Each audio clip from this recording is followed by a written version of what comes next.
Buenos días, familia. Acompáñenme a leer los versículos de la predicación de esta mañana que se encuentran en Proverbios 18, del 22 al 24, y también vamos a estar leyendo Proverbios 19, del 1 al 7. El que haya esposa, haya algo bueno y alcanza el favor del Señor. El pobre habla suplicando, pero el rico responde con dureza. El hombre de muchos amigos se arruina, pero hay amigos más unidos que un hermano. 19. Mejor es el pobre que anda en su integridad que el de labios perversos y necio. Tampoco es bueno una persona carecer de conocimiento, y el que se apresura con los pies peca. La insensatez del hombre pervierte su camino, y su corazón se irrita contra el Señor. La riqueza añade muchos amigos, pero el pobre es separado de su amigo. El testigo falso no quedará sin castigo, y el que cuenta mentira no escapará. Muchos buscan el favor del generoso, y todo hombre es amigo del que da. Todos los hermanos del pobre lo aborrecen, cuanto más sus amigos se alejarán de él. Los persigue con palabras, pero ellos se han ido. Acompáñame a orar nuevamente.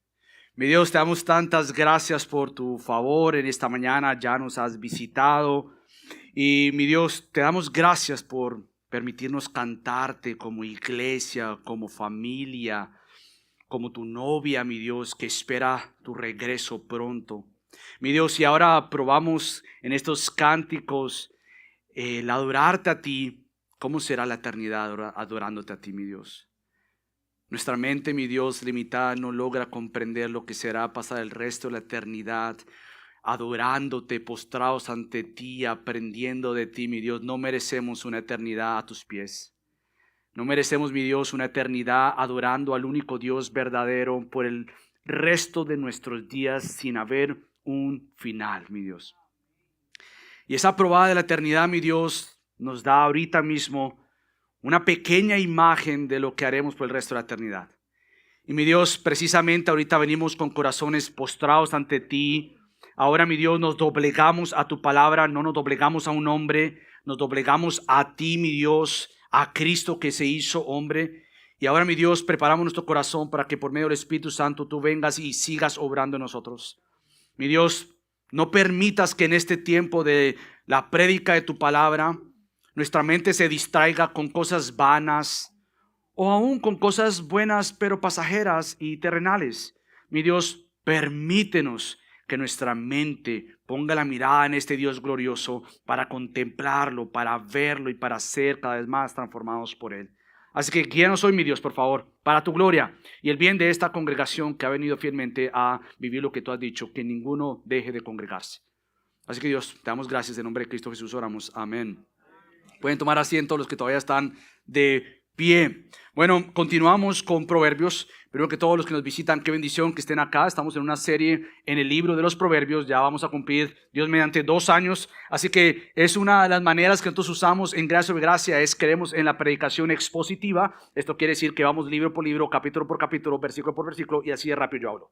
Así que, no me entiendes, estaba exagerando ahí para... ¿Qué dijo? No, vamos a bajarle un poco, pero en serio, damos muchas gracias a Dios que estén acá. Quizás fueron invitados, como Pastor Luis dijo. Tomamos en serio la palabra de Dios. Para nosotros hablar la palabra de Dios es el tesoro supremo, hablar y conocer más de Él. Así que estamos felices de tener este tiempo juntos. Para nosotros es más que un domingo el cual tú checkbox o cheques la cajita y digas, ya fui a la iglesia, ya cumplí. En realidad lo que tú estás viendo acá, si eres parte de Gracia sobre Gracia o si nos estás visitando, es una familia. Somos una comunidad. Realmente aquí ninguno ha llegado, ni siquiera el que está hablando. Todos estamos aquí de pasada en esta peregrinación terrenal con miras a ser más como Cristo. Y mientras que caminamos hacia ser más como Cristo, Dios nos ha regalado obviamente una familia en la fe, una comunidad. Es más, somos creados a la imagen y semejanza de un Dios en comunidad. Dios entre la comunidad, Dios Padre, Dios Hijo, Dios Espíritu Santo, se relacionan eternamente. Y eternamente tienen esta relación. Al ser creados a la imagen de Dios, entonces nosotros podemos florecer mientras estamos en comunidad. Crecemos siendo amados por Dios para amar como Dios. Entonces, hoy lo que vamos a ver de manera rápida en Proverbios es cómo es posible que nosotros podamos hacernos el bien unos a otros. ¿Cómo es posible que se forme una comunidad comprada por Cristo para hacernos el bien, para amarnos genuinamente? ¿Cómo es posible que entonces la iglesia no se queda como el mundo? Entiéndase, como aquellos que no creen en Cristo, entiéndase como aquellos que no se han arrepentido de sus pecados y no siguen a Cristo. ¿Cómo nosotros entonces no definimos ni el bien ni el amor según lo que yo pienso y lo que yo creo? Más bien una comunidad como estas, compuesta de diferentes naciones, etapas en la vida, edad, culturas. ¿Cómo es posible que una comunidad como estas, imperfecta, pero que siga el perfecto Cristo, entonces empieza cada vez más a amarse buscando el bien que hemos recibido de Dios para dar el bien a otros? El amor que hemos recibido para amar a otros con ese tipo de amor. En una ocasión, no sé si recuerdan, pero estábamos estudiando Marcos. Y en una ocasión llegamos a este encuentro cuando uno le pregunta a Jesús: hey Jesús, ¿cuál es el mandamiento más importante? ¿Tú recuerdas que Cristo dijo? Bueno, Cristo citó el gran Shammai Yisrael Adonai Adoneja. El Señor, Dios es hebreo, no estoy hablando en lenguas, a ver, me va a confundir. El Señor, dice Jesús, escucha Israel, el Señor uno es, y amarás al Señor tu Dios con todo tu corazón y con toda tu alma y con toda tu mente y con toda tu fuerza. Cristo está diciendo, es decir, debes amar al Señor completamente con todo tu ser. Toda tu vida debe anhelarle a Él, debe adorarle a Él, debe mostrar que Él es la fuente del cual yo bebo, el cual yo como, el cual yo me invierto, el cual yo me relaciono. Él es tu todo. Ahora, no simplemente sería fácil decir, bueno, ya Cristo respondió, dijo, el mandamiento más importante es ama a Dios. Ok, chévere, entonces yo me voy a mi habitación, amo a Dios a solas, y qué bueno, porque no necesito a nadie de ustedes. Cristo no deja así ese gran mandamiento. Cristo inmediatamente conecta el gran mandamiento con otro gran mandamiento. Porque Cristo responde y dice, el segundo es este: amarás a tu prójimo como a ti mismo. No hay otro mandamiento, y escucha esto, mayor que estos. Ese plural es vital. Porque lo que Cristo está diciendo ahí es crucial para entender que tú no puedes escoger amar a Dios y odiar al prójimo. Ni tampoco puedes escoger amo al prójimo y odio a Dios. Ambos se complementan. Yo soy amado por Dios, amo a Dios, y por ende el resultado final o el fruto de esta relación vertical se debe extender horizontalmente. Se debe ver tangiblemente. Amo a Dios, amo al prójimo. Amo al prójimo, amo a Dios. Entonces, nuevamente, queda claro que nosotros creemos en un tipo de amor o de bien muy diferente al que cualquier persona fuera de Dios puede experimentar. Allá afuera tú puedes conocer bienes o lo que podríamos definir como un bien. Allá afuera tú puedes encontrar lo que es un amor. Pero nosotros no somos Dios y por ende no podemos definir lo que es bueno o amoroso fuera del Dios bueno y amoroso. Por eso es que el apóstol Juan llega a decir que nosotros amamos porque Dios nos amó primero a nosotros. Y no simplemente es que Dios nos amó a nosotros primero, como dice 1 Juan 4, versículo 19. También es cierto que Dios demuestra su amor para con nosotros en que aún siendo nosotros pecadores, Cristo murió por nosotros. Romanos 5, 8. Ahora tú dirás, bueno pastor, pero acabaste de leer Proverbios, o Gio leyó Proverbios y estaba hablando de 1 Juan, de Marcos, de Romanos. ¿Qué tiene que ver todo esto? Bueno, todo lo que quiero darte es, aún antes de entrar a lo que vamos a leer esta mañana, continuar dándote un fundamento serio del amor y del bien que Dios te ha entregado y que me ha entregado, para cuando entonces comencemos a ver el amor entre un esposo y su esposa y entre las amistades, tú no te quedes como, qué bueno que yo no siento amor por esa persona, entonces no tengo que amarla. Porque se supone que tú has recibido un tipo de amor muy diferente. Se supone que entonces la fuente del verdadero bien y del verdadero amor no eres tú, no soy yo, es Él. Y si el problema es horizontal, realmente el problema es vertical. No estoy conociendo un tipo de amor como el que Dios me ha entregado para yo amar como Dios. Entonces, lo que vamos a ver esta mañana es cómo Salomón nos guía en versículos que nos ayudan a ver qué clase de bien y qué clase de amor debo mostrarle a mi esposa y qué clase de bien y de amor tengo que mostrarle a mis amistades. Y vamos por ese orden. Primero que todo, el bien de Dios en mi matrimonio. Esto es versículo 22 del capítulo 18. Vamos a ubicarnos ahí. Yo sé que ahorita los esposos van a decir, pero me van a dar agua a mí, tranquilo. Yo quiero que escuche, yo quiero que usted ponga atención, no se cierre ahorita. Y la esposa, por favor, no dé codazos. Hoy no se puede dar codazos, no haga ruidos. No, ahorita ore, enfóquese, porque también tú tienes que amar, aunque ahorita vamos a estar hablando del matrimonio, sobre el llamado del esposo, amar a su esposa. Pero antes, nuevamente, si yo pudiera resumir, para entrar en este primer punto del bien de Dios en el matrimonio, si yo pudiera resumir lo que veremos a lo largo de esta prédica en esta mañana, con el tiempo de Dios mediante corriendo, yo quisiera que viéramos una teología practicada horizontalmente del reino de Dios. Miren, una de las cosas que nos pesa como iglesia, para los que nos visitan, los que ya son de casa, nos pesa simplemente no ser una iglesia con una buena doctrina y que no viva esa doctrina. O sea, no queremos simplemente darte información teológica robusta, doctrinal, lo cual este púlpito toma muy en serio lo que hace. Nosotros queremos enseñarte Biblia, enseñarte palabra, enseñarte doctrina, enseñarte teología, todo esto. Pero la gran pregunta es si lo que yo estoy escuchando, lo que estoy aprendiendo y lo que estoy enseñando, en este caso yo que estoy enseñando, lo vivo. Porque ahí se vive la gran diferencia entre lo que es solamente teología a teología que me lleva a una buena doxología. Es decir, adorar a Dios. Entonces, si pudiera resumir esto hoy vamos a ver cómo esta teología se practica tanto en mi matrimonio como en buenas relaciones y en buenas amistades. Cuando Salomón habla a lo largo de Proverbios, él tiene claro la ley del Señor. Saben que uno de los requisitos para los reyes de Israel era que ellos tenían que grabar, anotar, conocer, vivir y enseñar la ley del Señor. El rey tenía que saberla, no era simplemente un tema de los sacerdotes, era un tema de los sacerdotes, pero era un tema del rey. Él tenía que empaparse de la ley del Señor, de lo que Dios demandaba, lo que Dios pedía y lo que Dios había hecho para con su pueblo. Y Salomón lo que está haciendo a lo largo de Proverbios es esta ley practicada. Es decir, yo les estoy enseñando lo que se supone que todos aquí como pueblo de Dios tienen que conocer en cuanto a la ley de Dios y en cuanto a cómo se vive esa ley. Y eso es lo que vimos a lo largo de Proverbios. Por eso es que Proverbios es muy práctico, o debería ser práctico. Una buena enseñanza, pero una buena enseñanza practicada. Y Salomón entonces lo que hace en estos versículos nuevamente es recordarnos, por así decirlo, parte de lo que está compuesto los mandamientos del Señor en Éxodo capítulo 20 del 1 al 17. No lo voy a leer, simplemente quiero mencionarlo por los que están tomando notas, anoten. Salomón entiende los 10 mandamientos. Salomón entiende que estos mandamientos del 1 al 4 encabezan un amor por Dios y del 5 al 10 o del 6 al 10, encabezan un amor hacia el prójimo. Es decir, yo amo a Dios y soy amado por Dios y por ende me enfoco en amar como Dios a otros. Salomón entiende esto como base fundamental para su vida. Y es que los mandamientos ilustran el carácter de Dios.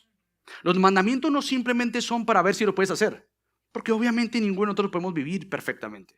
Los mandamientos son un espejo del carácter santo de Dios, de lo que Dios es y lo que Dios espera. Entonces, nuevamente, Salomón obviamente conocía muy claro que estos mandamientos son disfrutados, vividos, según yo tengo una relación con Dios, para yo convivir con otros según la manera que Dios espera que yo conviva con otros. Yo conozco a Dios, quiero reflejar su carácter. Yo amo a Dios, quiero amar como Dios. Soy amado por Dios, entonces puedo amar a otros. Una de las maneras que recordaba uno de mis profesores en el seminario, Dr. Jason DeRushi, él lo dice así, yo quiero que lo leas porque me trajo mucha memoria de su clase. Él dice, el propósito de los 10 mandamientos es proteger los derechos de los demás, no limitar la libertad de uno, debido a que Dios está interesado en crear una comunidad de personas que reflejen su imagen.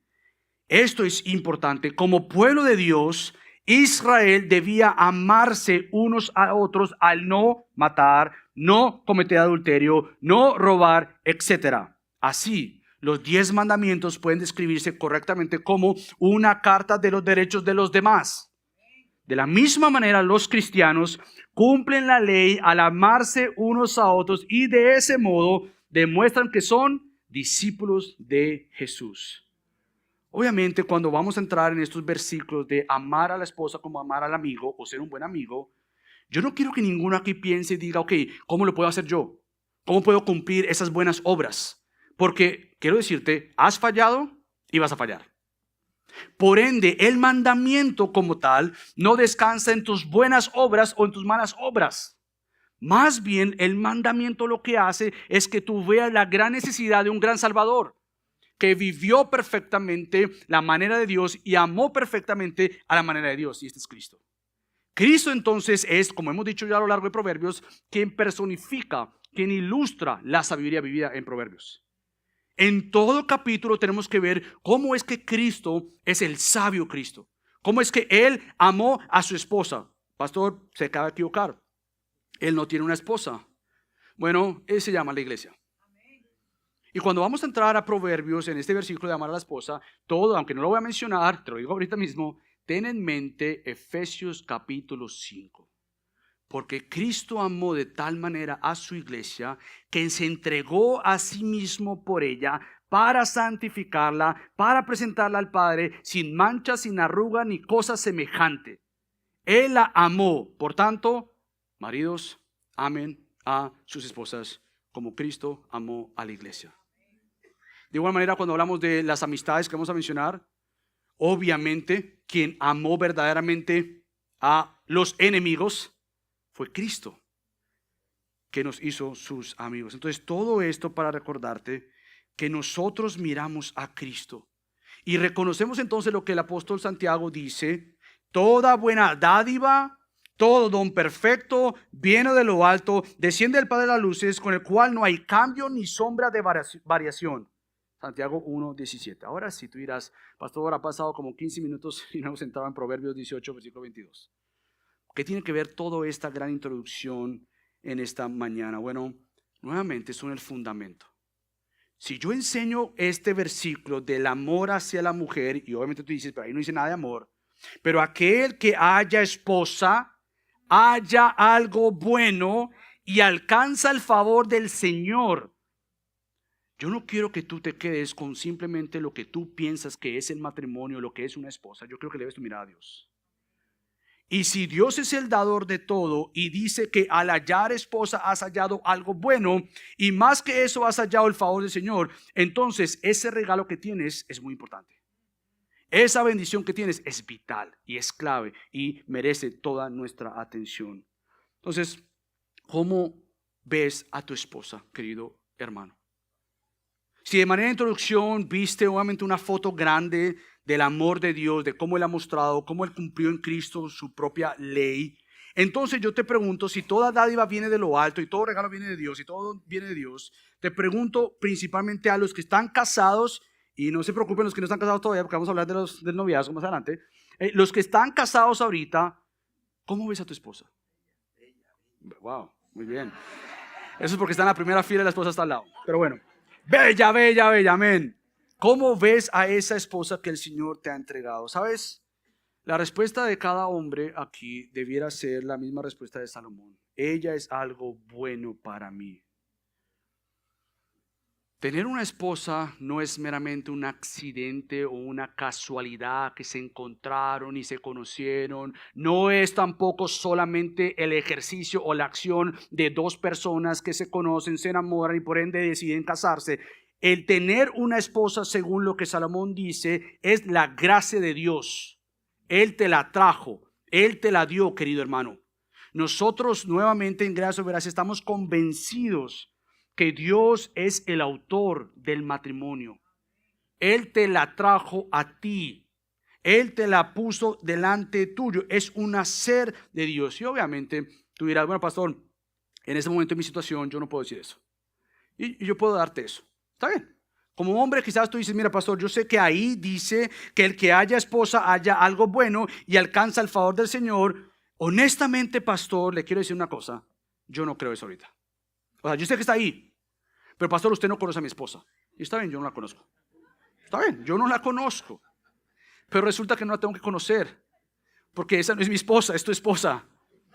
Y Dios te ha dado una esposa, nuevamente, como vemos acá, para que tú veas que es algo bueno que tienes. Y obviamente, independientemente de la situación en la cual tú te encuentres, posiblemente vas a concluir de manera diferente a lo que Salomón está diciendo, pero no es cierto que porque tu conclusión es diferente, el principio de la Biblia sea diferente o equivocado. Tú puedes tener una mala experiencia en este momento en tu matrimonio, pero no quiere decir que eso determina que tu matrimonio o tu esposa es algo malo. Porque Dios se la puso a ti. Y Dios ha dicho que es algo bueno. Obviamente podremos hablar y obviamente gracia quiere ver matrimonios restaurados. Obviamente, seguro, posiblemente estás en una situación compleja, difícil, donde tú no ves nada bueno ahí. Pero hay esperanza. No porque nuevamente dependa del bueno que hay en ti, depende del buen Dios que te trajo esa buena mujer a ti.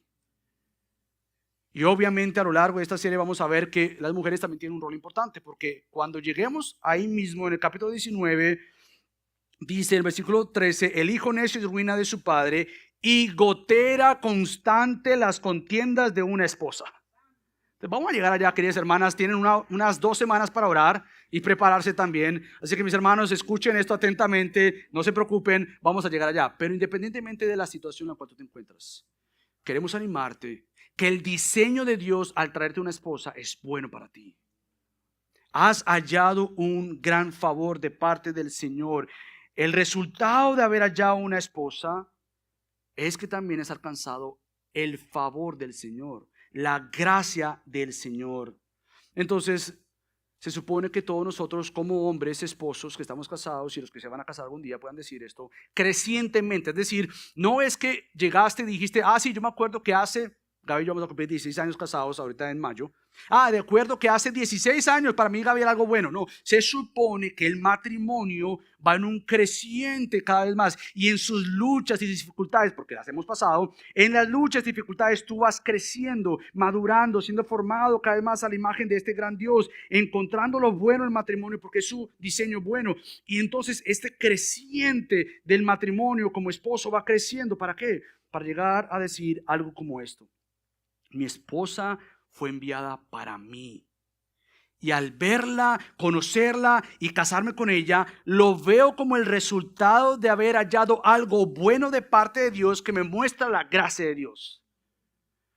Otra vez digo, quizás tú dices, no, pastor, yo podría cambiar esa frase y decir otra cosa diferente. Está bien. Pero se supone que si tú crees en la Biblia y crees que el matrimonio es el diseño de Dios, y crees que Dios en su soberanía y en su providencia te puso en ese lugar particular para que tú conocieras a tu esposa, Dios no se equivocó. No se equivocó. Entonces los que estamos casados no podemos, hombres, pensar, no, ¿saben qué? Es que yo tomé una mala decisión. O como Pastor Luis siempre ha dicho, que creo que fue Pastor John Piper, no sé, o Pastor Luis lo dice, que mira, yo no sé si esa es la mujer para mí. Tú no sabes si esa es la mujer para ti. No, muéstrame el certificado de matrimonio. Que ahí está, esa es la mujer para ti. Entonces, nuevamente, yo creo que es muy importante entender este regalo de Dios que es nuestras amadas esposas. Al tener una esposa, querido hermano, tú has hallado gracia de Dios, favor de Dios. Y nosotros estamos convencidos en gracia que el matrimonio es algo bueno. Por más que la cultura te quiera decir que el matrimonio es lo peor, que era algo antiguo, principalmente a los jóvenes les hablo, eso es matrimonio para gente antigua, más bien conozcámonos, seamos amigos y a ver si funciona. No, el matrimonio es el diseño bueno de Dios y es una gran bendición. Sí, con sus altos y sus bajos y con pruebas, pero nuevamente aquel que ha hallado una esposa ha hallado algo bueno y ese hallar algo bueno te ha llevado a algo y es conocer el favor, la gracia del Señor. Obviamente este matrimonio seguirá creciendo mientras va a estar cada vez más cimentado en la roca Cristo. Entonces, si tener una esposa es la realidad de hallar algo bueno para alcanzar este favor del Señor, la gran pregunta es cómo cuido esta gran bendición. Porque nuevamente Salomón dice, bueno, el que haya esposa haya algo bueno. Y el que ha alcanzado el favor del Señor. Ahora, ¿cómo yo cuido eso bueno? ¿Cómo yo cuido aquello que ha alcanzado el favor del Señor al traerme una esposa que no merezco? Y por la gracia de Dios, Él me ha traído a mi esposa y me dice, aquí está. ¿Cómo se cuida eso bueno? Y comienzo y hago este énfasis en la bondad de Dios, porque nuevamente puede ser que tú ahorita no lo veas como bueno, pero no quiere decir que porque no lo veas como bueno sea malo. Es bueno porque Dios dice, no por tus experiencias o tus emociones. es bueno. ¿Cómo cuido entonces esto bueno, esta bendición del Señor? Bueno, para los queridos hermanos, escuchen esto que a todos nos exhorta. Alguien me decía la semana pasada, uy, pastor, yo vengo acá y es como que me dan duro. Le digo, mira, te dieron duro a ti, imagínate lo que estamos preparando esto. Si a ti te dieron 2 palazos, a mí me han dado 5 palazos. Entonces, escuchemos esto del apóstol Pedro. Ustedes, maridos, igualmente, convivan de manera comprensiva. Comprensiva es sabia y por eso es que se apega tanto a Proverbios. Convivan de manera sabia, comprensiva. No que, pero yo no comprendo a mi esposa, entonces no la puedo amar. No, sabiamente, aún las cosas que no comprendes o no entiendes, sabiamente tratar con mi esposa amerita que yo la conozca, que yo me sea un estudioso de ella, que pueda ver, no estoy de acuerdo con esto, pero cómo le ayudo a entender, o cómo lo que me está diciendo yo la escucho y entonces tiene razón. ¿Cómo vivir sabiamente con mi esposa? Dice el apóstol Pedro, como un vaso más frágil. Eso es importante. No es frágil porque es menos que el hombre. No es frágil porque sea menos importante que el hombre o menos inteligente que el hombre. Es porque Dios ha creado una gran distinción entre un hombre y una mujer y eso tiene que mantenerse como una gran distinción. El hombre es más fuerte, la mujer es más frágil, no porque sea menos valiosa o importante que Dios. Y obviamente la cultura hoy en día, la mayoría de canciones que tú vas a escuchar es que la mujer es poderosa. Ella es la fuerte. Y eso es un mensaje que se ha filtrado en la iglesia. Queremos decirte, querida mujer, al tomar esas enseñanzas de canciones, tú estás recibiendo enseñanzas contrarias a la enseñanza del Señor. Tú no es que seas débil y por ende tienes que depender siempre de un hombre. Eso es lo que estamos diciendo. Pero en ese sentido, tú eres diferente al hombre, con cuerpos diferentes. Entonces el hombre tiene que vivir de manera comprensiva, sabiamente, como un vaso más frágil, puesto que es mujer, dice Pedro, dándole honor por ser heredera. Son iguales en cuanto a el valor que tienen y la herencia que les corresponde en Cristo, como ustedes de la gracia de la vida, para que sus oraciones no sean estorbadas. Mira, querido hermano, nosotros tenemos la gracia de Dios para conocer esta gran bendición llamada esposa. Y de conocer esta gran bendición llamada nuestra esposa que Dios nos ha traído, tenemos entonces que depender de las instrucciones de Dios para tratar con aquellas que Dios nos ha dado, con aquella mujer que Dios me ha traído sabiamente. Ahora, ¿qué pasa, pastor, cuando yo no trato a mi esposa como este regalo de gracia que Dios me ha entregado y yo no la trato bien? Bueno, no simplemente es que se va a dañar el matrimonio, pero el apóstol Pedro trae una cosa vital acá, es que tu comunión con Dios es interrumpida. Yo me encontraba muchos años orando por muchas cosas, incluyendo entre nuestro matrimonio, y como que Dios te está orando por tanto tiempo, y Dios me dice, sí, es que no, yo necesito trabajar en ti, Michael. No, Señor, pero es que el problema en muchas cosas es Gaby. No, Michael, tú eres el hombre, tú lideras, yo trabajo con la cabeza para después trabajar con lo que siguen.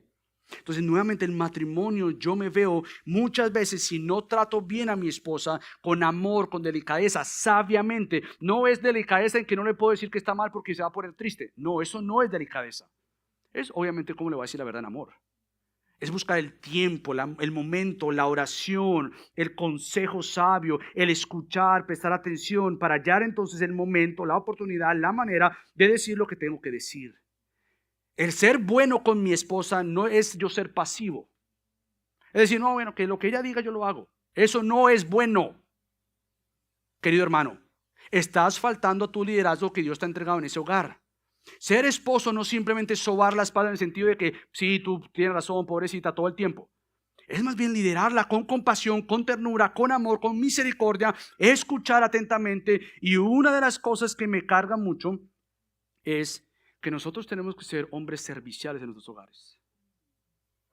Tenemos que ser hombres serviciales. Ahora yo entiendo, hay muchos que dirán, bueno, es que eso no es mi personalidad. Yo entiendo, no, pues, probablemente no es tu personalidad. Pero querido hermano, Cristo se arrodilló a lavar los pies de sus discípulos. Y yo creo que nosotros nos hace falta en nuestros hogares tratar de servir como Cristo nos sirvió a nosotros. Postrarnos en ese sentido de servidumbre. Yo siempre le he dicho a uno de mis pastores en Minnesota, a mí me impresionó tanto su oración y de ahí yo la he hecho mía, es que él antes de entrar a su casa, decía Jason Meyer, él parqueaba su carro Y antes de entrar a su casa, él decía, Señor, recuérdame que yo entro a esa casa a no ser servido, sino a servir. Querido hermano, nosotros una manera de cuidar a nuestras esposas es decirle, aquí estamos para servir. Eso no quiere decir que la esposa no le puede servir al esposo, y lo vamos a ver más en otra predica, porque obviamente es parte de la bendición de tener una esposa ayuda idónea, que es realmente llena de gracia, que sirve, que cuida, que obviamente es genuina en su cuidado, pero hallar este favor de la gracia de Dios nos hace a nosotros hombres que busquemos servir en nuestra casa. ¿Cómo trato a mi esposa? Si la trato de manera no sabia, nuevamente no va a poder pensar que las consecuencias de desaprobación de su padre, de mi padre, de Dios, van a venir sobre mi vida. Porque Dios no se va a contradecir a sí mismo. Si yo no trato a mi esposa de una manera cuidadosa, diligentemente sabia, tratando de conocerla, aún con mis pecados y mis debilidades, tratando de situarme ante Dios para tratar con mi esposa, si yo no aprendo esas cosas y las hago una práctica de día a día, por eso que hablo de una práctica creciente, no puedo pensar que Dios va a decir, bueno, Michael, es que tengo una esposa muy dura. Entonces yo te entiendo. Pues está bien, yo me voy a hacer el loco con Primera de Pedro. Yo me voy a hacer el loco con Proverbios. Yo me voy a hacer loco con Efesios 5. Es más, entonces me tengo que negar a mí mismo. Y Dios jamás se va a negar a sí mismo. No va a negar su santidad, no va a negar su carácter, no va a dejar de ser Dios porque a mí me tocó una esposa difícil. No, a ti te toca liderar esa esposa que Dios te ha dado.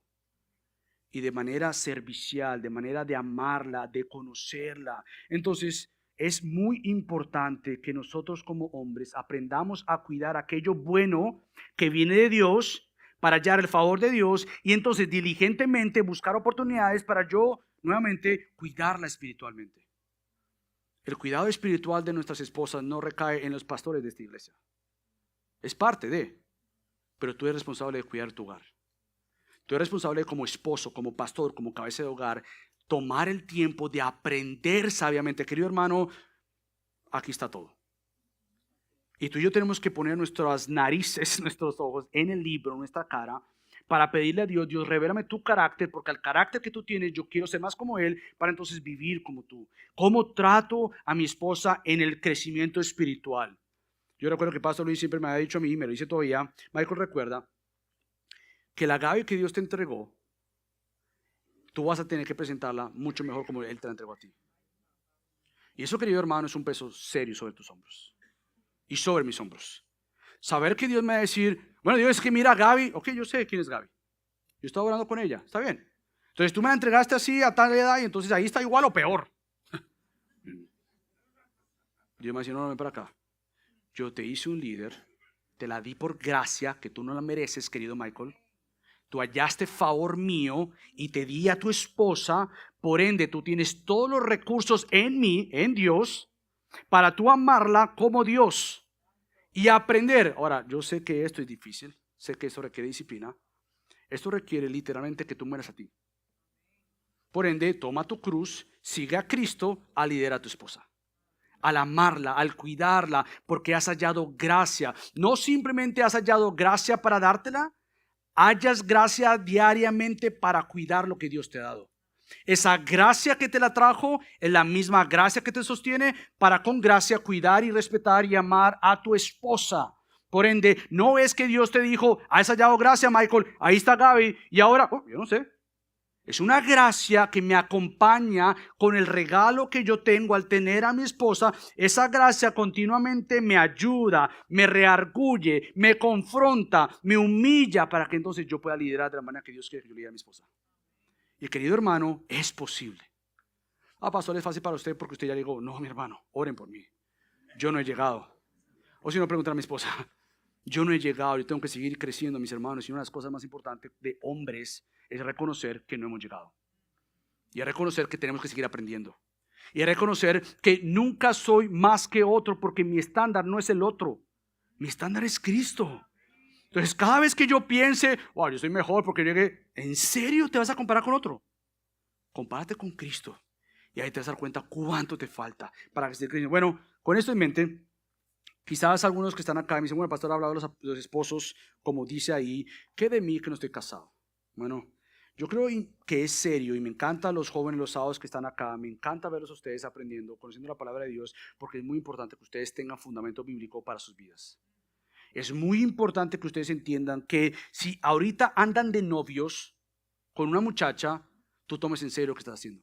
Una de las cosas que me anima mucho a hablar con los que están acá, jóvenes, es cuando ellos están tratando de estar con una niña en el sentido de conocerla, de ser novios. Me anima mucho escucharles y sentarnos con ellos y decir, mire, pastor, tengo esa muchacha, ¿qué hago? Eso es bueno que tú lo hagas. Es bueno que tú entres en una relación sanamente, te cuides, la cuides, genuinamente tengan un tiempo para conocer, guiarla a esta niña cada vez más hacia los pies de Cristo, porque un día tú la liderarás para ser cada vez más como Cristo. Entonces yo creo que es importante que en la etapa de noviazgo seas intencional. No es simplemente pasarla bien, sino ser intencional con fines de posiblemente mirarla y decir, yo contigo me quiero casar. No es simplemente tener novia porque tengo que tener novia. No, mejor no tengas novia.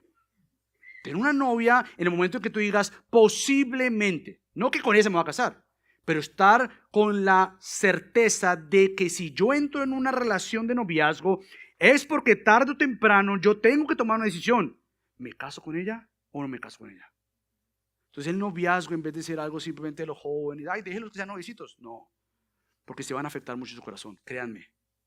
Entonces, nuevamente, si estás en una etapa de noviazgo, yo creo que es muy importante que tú tomes en serio el tiempo de invertirte en conocer a Dios, lo que Dios espera de ti, que te rodees de otras personas que posiblemente estén casadas o no estén casadas, pero estén maduras y te ayuden a entender qué es lo que Dios espera de ti como hombre. Y obviamente a las muchachas les digo, rodéense de otras mujeres casadas o solteras, pero sabias, para que le digan qué es ser una mujer que está en preparación a conocer a alguien, que es una mujer que puede nuevamente honrar al Señor. Entonces, no pierdas tu tiempo ni el tiempo de ella si tú no quieres tomar una relación seria, cristocéntrica, para eventualmente ir a una relación matrimonial con esa mujer. No pierdas su tiempo ni el tiempo tuyo.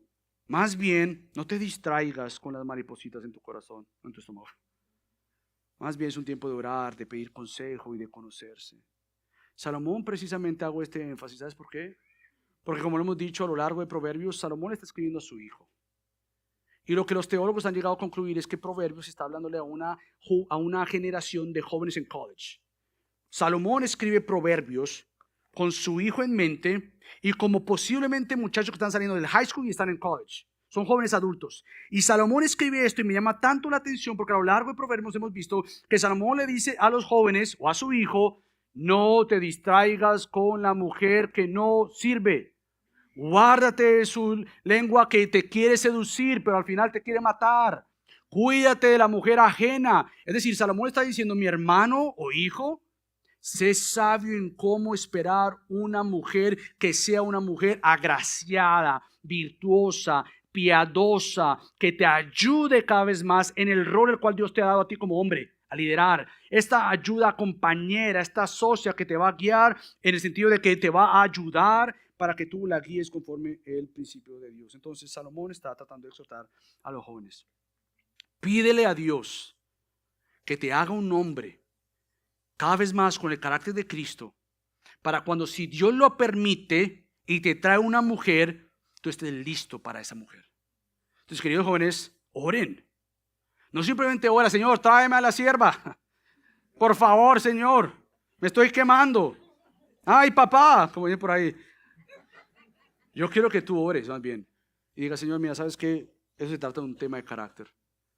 Yo no quiero estar tan observando cuál es y olvidando lo que tú estás formando aquí en mi corazón. Dios, ponme la vista aquí adentro para yo crecer a la estatura de Cristo y permíteme en el dominio propio discernir cuál de estas hermanas, si es alguna de ellas, Dios ha traído para mí. Pero yo tengo que ser sabio en el orar y prepararme. Ahora, entrando ya, en 10 minutos, el bien de las amistades. Ya en los versículos del 23, del capítulo 18 al capítulo 19, versículo 7, yo lo voy a resumir, porque realmente son principios que ya hemos visto a lo largo de Proverbios, pero sí quisiera hablar de lo importante que es nuevamente el tratar con amor y en bondad o haciendo el bien a todo tipo de personas que están a mi alrededor en mis relaciones, independientemente de sus posesiones materiales. Eso es muy importante. Estos versículos están interconectados en relaciones que típicamente no se dan. Típicamente un pobre no es amigo de un rico, típicamente, o un rico no es amigo de un pobre. Sin embargo, como comencé diciendo, no estamos hablando de una ética del reino, no una ética del mundo. Estamos hablando de relaciones que Dios da y que nuevamente típicamente no se dan fuera de lo que es un contexto de la iglesia. Obviamente hay razones legítimas donde alguien puede ser amigo de alguien más por hobbies, por preferencia de un deporte, de estilo de vida, pero el problema radica cuando se abusa de aquellas personas que no están en un mismo nivel económico. ¿Cómo se ve esto? Y según Salomón acá, bueno, el rico oprime al pobre. Pero escúchame algo, que a mí me carga muchísimo. Hablamos mucho del rico para con el pobre, pero ¿cuándo se habla del pobre para con el rico? Y yo creo que hay un principio acá. Si el rico oprime muchas veces al pobre, yo también he visto que el pobre se aprovecha del rico. Y eso es serio para nosotros, porque nosotros ni oprimimos al que tiene menos, ni tampoco abusamos del que tiene más. Porque si estamos viendo una ética cristiana, estamos entendiendo nuevamente que nosotros como creyentes vemos completamente diferente al mundo. Yo no veo al pobre para oprimirlo, ni veo al rico para aprovecharme. Yo no veo al pobre para que diga, esto me tiene que servir a mí porque yo tengo más. Ni tampoco el que tiene menos busca intencionalmente al rico para ver qué yo le saco del rico. Mira, eso corrompe un amor. No importa si la persona con la que tú te rodeas tiene menos o tiene más, tú tienes que amar a esa persona independientemente de si tiene o no tiene. Y tiene que ser un amor genuino, tiene que ser algo que legítimamente tú entiendas y la persona vea o no vea que tú no estás ahí porque es pobre ni estás ahí porque es rico. Tú estás ahí porque esa persona ha sido creada a la imagen y semejanza de Dios y por ende lo que le da valor y dignidad a ese individuo no es lo que tiene o no tiene, es que ha sido creado a la imagen de Dios. Y por eso creo que el apóstol Pablo dice en 2 Corintios capítulo 5 versículo 16, ya no conocemos a nadie según la carne. Es decir, nosotros ya no vemos meramente como hombres, vemos con ojos espirituales, vemos con la seriedad de que este individuo formado a la imagen de Dios puede ser alcanzado por la gracia de Dios para salvación. Nosotros nuevamente nos acercamos a las personas no simplemente por si no tienen o si tienen, nos acercamos con un mayor fin o un fin mayor que es que ese individuo conozca de Cristo cada vez más. Sea que tenga menos o que tenga mucho. Y yo creo que es muy importante hablar de esto. ¿Sabes por qué? Porque en nuestras culturas, yo soy de Colombia, pero lo he visto en otros lugares que he podido viajar, en América Latina, en Centroamérica, es muy común ver la distinción entre clases. Es muy común ver eso, que el rico con el pobre no se va y que el pobre con el rico tampoco. Y yo creo nuevamente que a diferencia de las relaciones fuera de la iglesia, Dios ha comprado de toda tribu, de toda lengua, de toda nación, y podríamos decirle, no importa del estatus donde esté o lo que tenga, Dios ha querido salvar tanto al rico como al pobre. Y obviamente, dice Cristo, es muy difícil que un rico entre al reino de Dios. Pero no es porque sea rico, es porque el amor de sus riquezas está por encima del amor para con Cristo. Y ahí está el problema. Cuando el amor por las riquezas se convierte en un ídolo del corazón, cuando mis riquezas son mi refugio, son mi Dios, como este individuo que Salomón está hablando acá. Que el rico se ve a sí mismo mayor porque ha puesto de su identidad la riqueza, sino Dios. Se refugia en las riquezas, se esconde en ellas. Su autoridad, su señorío, su poderío viene de lo que tiene. No se somete a Dios porque él es rico. Entonces este rico nuevamente es uno que es contrario al Señor y que no tiene la gracia del Señor. ¿Cómo se ve entonces el amor de Cristo en una comunidad de Cristo? Bueno, yo sí quiero que escuches esto y vayas conmigo a Santiago. Santiago es conocido como el libro de sabiduría del Nuevo Testamento. Y Santiago es como Proverbios para el Antiguo Testamento. Santiago habla de la sabiduría practicada, la sabiduría vivida. Y escucha lo que dice Santiago capítulo 2 y vamos a leer versículos del 5 al 9. Escucha esto. Santiago está, como dice en inglés, addressing a problem. Está tratando un problema. Y fíjate lo que dice Santiago capítulo 2 del 5 al 9. Hermanos míos amados, escuchen. ¿No escogió Dios a los pobres de este mundo para ser ricos en fe y herederos del reino que Él prometió a los que lo aman? Pero ustedes han despreciado al pobre. ¿No son los ricos los que los oprimen y personalmente los arrastran a los tribunales? ¿No blasfeman ellos el buen nombre por el cual ustedes han sido llamados? Si en verdad ustedes cumplen la ley conforme a las Escrituras, amarás a tu prójimo como a ti mismo, bien hacen. Pero si demuestran o si muestran favoritismo, cometen pecado y son hallados culpables por la ley como transgresores. Nuevamente, tanto lo que Santiago como lo que Salomón quieren decir y su carga y su preocupación legítima es, nuevamente, el maltrato que muchas veces el rico tiene para con el pobre. Según Salomón, en estos versículos te voy a dar algunas ideas cómo el rico responde. El rico responde con dureza. Capítulo 18, versículo 23. El pobre habla suplicando, pero el rico responde con dureza. No simplemente que habla con dureza, según el capítulo 19, versículo 1, responde con labios perversos. Necedad, capítulo 1, versículo 1, capítulo 19. Imprudencia, versículo 2. Insensatez y enemistad con Dios, versículo 3 del capítulo 19. Falsos amigos, se rodea de falsos amigos por su dinero. Tristemente, posiblemente, no que se dé cuenta que tiene falsos amigos, pero es que donde hay dinero, hay amigos. Desafortunadamente, tristemente, y ahí es donde yo le hablo al que se aprovecha del que tiene dinero. Para mí, honestamente, yo sé que la mayoría de las iglesias o lo que se ha escuchado siempre es del rico para con el pobre, y yo sé que hay una preocupación legítima de Santiago como de Salomón, pero yo en nuestras culturas veo también mucho el abuso, por así decirlo, o la manipulación o el aprovecharse, la palabra que estoy buscando, del pobre para con el rico. Yo me hago amigo del que tiene porque me conviene. O como él tiene, él me tiene que dar.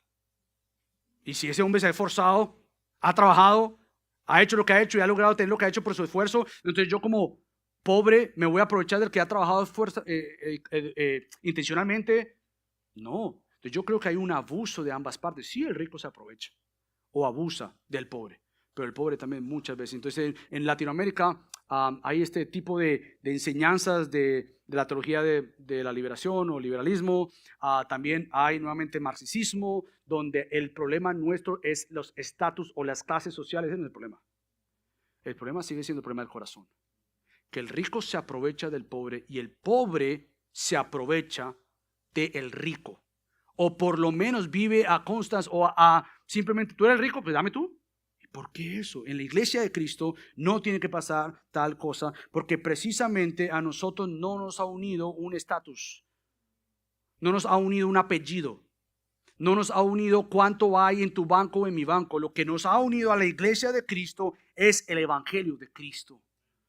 Y en una iglesia como esta damos gracias a Dios y queremos seguir viendo que existan relaciones entre nosotros donde independientemente de lo que yo tengo o no tengo, nosotros nos amemos sinceramente con lo que sí tenemos. ¿Y esto qué es? El amor de Cristo, el bien de Cristo, el evangelio de Cristo, donde busquemos intencionalmente nuevamente no vivir como ese rico que se aprovecha, pero tampoco vivir como aquel que es simplemente amigo del rico porque tiene plata. Mira, que Dios nos guarde ser una iglesia así, de verdad, es una de mis cargas. Y cuando yo estudiaba esto, dice, Señor, por favor, guárdanos de nuevamente, quizás mi posición no es del rico, pero quizás nuevamente me carga que en nuestra no tener, digámoslo, veamos y busquemos relaciones con gente que tiene por lo que me pueden dar.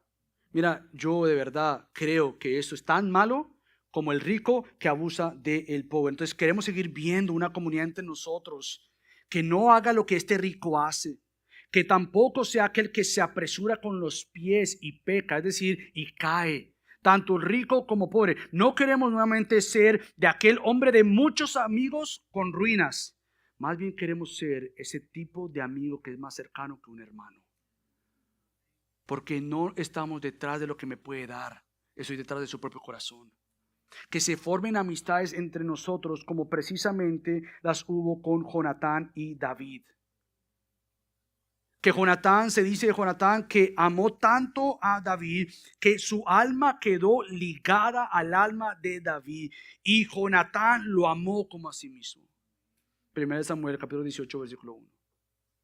Ese tipo de amistades entre nosotros, que realmente haya un amor sincero porque nos hemos unido en un amor celestial, que hemos sido comprados con la sangre de Cristo y por ende el bien que estoy buscando es un bien espiritual en tu vida. Entonces, ¿qué tipo de amigos debemos buscar? Bueno, aquellos que buscan nuestro bien espiritual. Mira, si tus amistades simplemente te hacen pasar fun o diversión, O simplemente son por hobby, por ser hobbies. Pero tú no tienes amistades que te reten a ser más como Cristo. Yo creo que tienes esas amistades equivocadas. Tú tienes que tener amistades que sean capaces de decirte, mira Michael, por ahí no es, papá. Que me ayuden, que me inspiren, que me ayuden a crecer cada vez más, porque yo no he llegado. Entonces yo necesito amistades que puedan verme en mi trato con Gaby, mi trato con mis hijos, mi trato con la otra gente y me digan, mira Michael, yo creo que tienes que crecer en esta área. Gloria a Dios, qué bendición tener amigos que sean capaces de amarme tanto y verdaderamente como para decirme, mira, no está por ahí bien, pues no está por ahí bien. O por ejemplo, ven una área de deficiencia en mi vida, sea de falta de capacitación en una área o de expertise o de conocer algo y me digan, mira Michael, yo te voy a enseñar a hacer tal cosa. Genial, chévere, ayúdame a crecer. Entonces, bien espiritual. Busquemos amigos nuevamente que nos ayuden a crecer en carácter.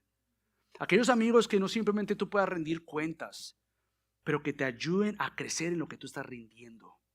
No simplemente que te escuchen y digan, ah, mi hermano, yo te comprendo porque yo lucho con lo mismo. Ah, genial, entonces nos quedamos igual, sí, chévere. Eso son las amistades del mundo. Ah, yo sé que tú cojeas por eso, pero sí, yo también. Listo, todo bien. Eso es lo que hace el mundo. El mundo que comparte el pecado y no hace nada con su pecado. La iglesia de Cristo sabe que alguien más pagó por nuestro pecado. Entonces buscamos amistades serias, no que hablen falsedad, no que nuevamente se digan mentiras, ni tampoco nuevamente que busquen el favor del generoso, porque todos son amigos del que da, dice Salomón. Esa no es la amistad que nosotros queremos. Queremos amistades nuevamente que busquen el crecer, el amar como Cristo, el ver vidas santificadas y que den fruto realmente.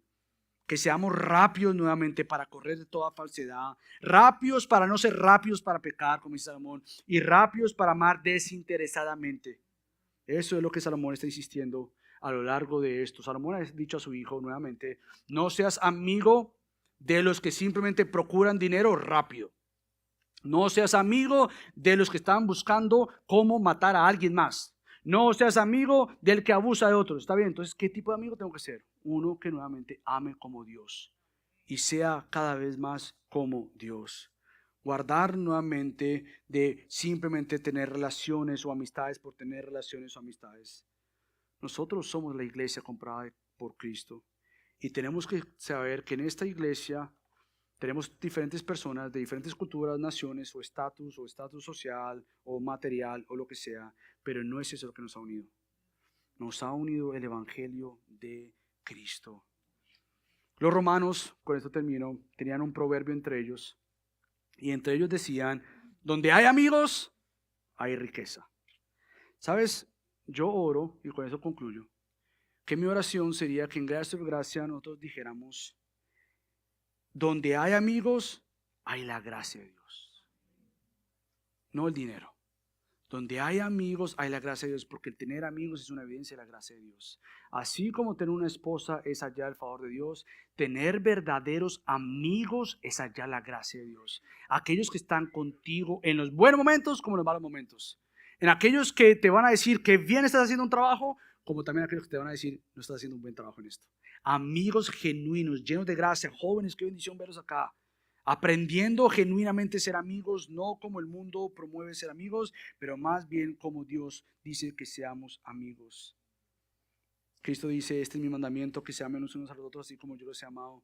Nadie tiene un amor mayor que este, que uno dé su vida por sus amigos. Y Cristo dice, ya no los llamo siervos, mas los llamo mis amigos, porque les he dado a conocer todo lo que mi Padre me ha mandado. Porque tenemos al gran amigo, entiéndase nuestro Señor y Salvador Jesucristo, nosotros podemos ser buenos amigos. Y una iglesia como Gracia de Gracia quiere ver que está creciendo en ser hombres como Cristo para amar a nuestras esposas como Cristo ama a su iglesia y a la misma vez personas con amistades que quieran amarse genuinamente y verdaderamente, porque es posible ser amados por Dios para amar como nuestro Señor. Acompáñenme a orar y ya después vamos a continuar con aquellos que hoy van a testificar públicamente su fe en el bautismo. Así que acompáñenme a orar. Mi Dios, te damos tantas gracias por tu palabra, te damos gracias por recordarnos que queremos una comunidad, mi Dios, donde esposos veamos a nuestras esposas como evidencias de gracia. Que hemos alcanzado el favor tuyo, mi Dios, la gracia tuya. Y de igual manera, mi Dios, oramos que tú nos concedas amistades dentro de este rebaño, genuinamente que se amen, que se cuiden, que se respeten, que quieran apuntarse unos a otros a Cristo, que se disipulen, mi Dios. Danos hogares sanos como amistades sanas. Porque entonces, mi Dios, evidenciaremos que somos una iglesia cada vez más sana. Así que Dios, gracias te damos por esta mañana y esta tarde ya. En el nombre de Cristo Jesús oramos. Amén.